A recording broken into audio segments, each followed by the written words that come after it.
Hey, this is Tommy at Alderman Farms. Welcome back to our Protect Our Pollinators series. This is part 2, in which we're going to talk about the importance of pollinator habitats. I hope you had a chance to watch part 1, in which we met some pollinators and you were introduced to Jolene Smith of Smith's Nature Friendly Farms and Sarah Doman from The Artist in the Flower, who shared their passion for protecting pollinators. So let's jump in as the discussion continues on pollinator habitats. What do we need to start thinking about as spring approaches to make our, wherever we live, whether it's in an apartment building with a balcony or on a large tract of land like we have here at Alderman Farms, how do we start thinking about attracting pollinators to our space? Can I jump in on that one for a moment? Please, please. I would actually back it up a little bit to the end of the summer. The end of the summer, I do not clean up. I do not clean out dead debris of my flowers to a degree. I have the flower farm, the big grow area that I'll clean up to an extent, but I leave a lot of debris that isn't that I haven't had like what's the word I'm looking for? Issues with like fungus or mildew or anything like that. If it was just like a nice crop, it did fine, I'll leave it out there. And I leave the leaves on the ground that fall from my trees. I have tons of trees. I leave them. And that it's this habitat for insects. The bees will go into a stick in the hollowed out stem of a flower or a perennial bush, and that's their home for the winter. So that kind of stuff is how I kind of prepare my area for a pollinator habitat. There's another technique that I've learned from another flower farmer, and she will actually take her brush, her big like limbs that fall during during the year, and she'll just make like a brush pile that is like in an area of her property where it won't be an issue, and she just leaves it. And she'll make a new one every year because just like anything, it can bring in an issue that could affect the pollinator colony that is using it from year to year. So you want to just make a new fresh one every year.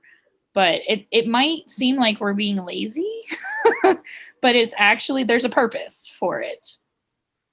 Yeah, so, and I would encourage, Jolene, before you jump in, that prompts me to say this. I would encourage everyone to do a little research on the pollinators in your area, wherever you live, and where they live, how they live, and whatnot. Because, honeybees famously live in colonies that can last for years, in the same colony. And bumblebees can make a nest underneath 2 sticks. I mean, it seems like, or underneath a little pile of leaves somewhere. Years ago, I used to think bumblebees lived in the ground, like yellow jackets do. Some bees do live in the ground. Mm-hmm. Bumblebees, but I'm saying bumblebees they can just live under a pile of grass. I mean, they don't have to have this elaborate thing. And so, as Sarah, you mentioned others that will take up residence inside the stem of a hollow, flower stem or something. So in order to, if you want to get serious about it, and I think everybody should, plus it's just fascinating that if you study the pollinators that live in your area and what type of habitat they prefer, right. It's fascinating, and that can give you some guidance. And if you make the pile that Sarah just talked about, you also have some idea what might be moving in there. Exactly. Jolene? Oh, I got lots to add on that one. So talking about bumblebees living underground, we had the awesome experience of having a bumblebee, like finding a bumblebee nest. And it's the first time I've ever seen a bumblebee nest on our property. I know they're there, but I've never actually been able to find them, and it was underground. And it was such a fascinating thing to see these giant bumblebees coming in and out, going underneath. But I saw some research, and I can't claim accuracy on it. It was something on one of the bee groups that I follow, but somebody had posted something that there was a recent study by somewhere in the States that 75% of the native bumblebees actually will nest in old mouse holes. So another example of how nature kind of works in balance is the bee moves in after the mouse moves out and takes over and doesn't have to do the work. Bumblebees they're not as strong and powerful as a honeybee. Honeybees are actually pretty awesome in their setup. I mean, you know far more about honeybees than I do, but how they manage a hive and all have jobs to do, they're pretty strong. They're still subjective to like many other things, but a bumblebee has sometimes only one or two, maybe only a small nest of 20, and they're very reliant on their survival. And if they get a parasite or a disease, it can be really rough for them. So that's why you move into things like lots of nectar sources for them and all that. Back to the cleanup, all the way back. Sorry, I got cut off on the bumblebee part and where they live. But I thought your points, Sarah, on cleanup were phenomenal. But one I wanted to add, when you do things such as like you have lots of leaves and you burn all your leaves, it's a tough one. I know it's a great way to clean them up, but underneath those leaves often are your bugs living on them. They'll be attached. If you've ever sat in a pile of leaves and looked underneath them, their little winterized little homes are underneath them. So leaving that clutter has a ton of value. Even if you have to clean them up and put them in a pile somewhere, like Sarah had mentioned, putting them in a pile is fantastic, but letting them thrive is great. And for those ones, it's like lightning bugs. Who doesn't love lightning bugs? Those things are so awesome. We didn't have them in Canada. I had to go, my first experience was in Tennessee, and then I've had a couple down here. But man, those are awesome. But apparently I keep hearing we don't see as many lightning bugs anymore. Well, their big common nesting is underneath the leaves. So those types of things really can make a huge difference.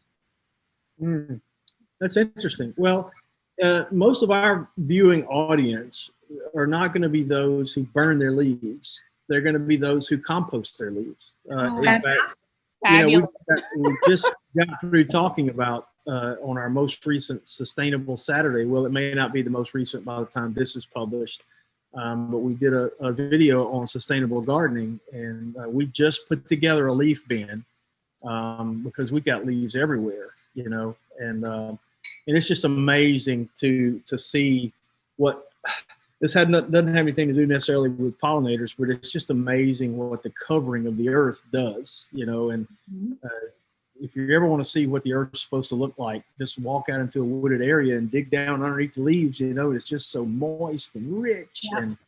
And we probably don't have a whole lot of viewers in our audience that are burning leaves, because leaves are gold when they are gold gardening.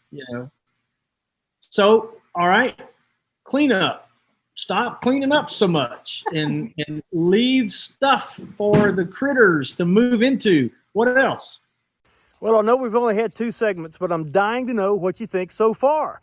Please leave us a comment down below. Tell us, are you enjoying this? Are you learning anything? Everybody tell me one thing in a comment, at least. You can tell me more if you want. Tell me one thing you've learned, something that surprised you, some idea that you've been given that you can employ to improve pollinator habitat where you live.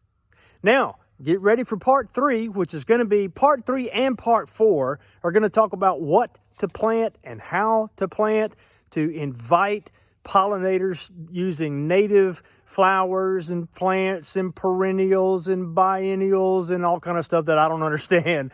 It was such a great conversation and so long, we broke it into 2 parts.